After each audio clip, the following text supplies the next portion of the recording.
Assalamualaikum warahmatullahi wabarakatuh. Sekarang adalah hari yang ditunggu, iaitu majlis convocation batch ke-28 SPHU AMTC Akademik Mutawif. Sekarang kita berada di Hotel Sri Malaysia, Bagan Lalang.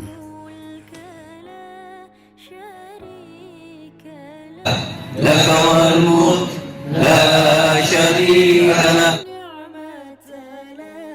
Apa perasaan masuk SS? Saya rasa memang best. So saya harap semua orang boleh masuk. Apa goal? Goal saya menjadi mutawifah yang berdedikasi. Jadi kita berkhusus untuk mutawifah di Hotel Sri Malaysia bersama dengan grup 11. Kami dah siap present dan insyaAllah kami akan jadi mutawifah yang terbaik. Anda mutawifah yang baik. Salam. Okey, apa perasaan? Alhamdulillah. Sekarang ni rasa lega. Lega Dah selesai semua. Selesai. Okey, baik Best. Sekarang ni suasana suasana SPHU CPM. Semuanya bercita-cita nak menjadi mutawif dan mutawifah.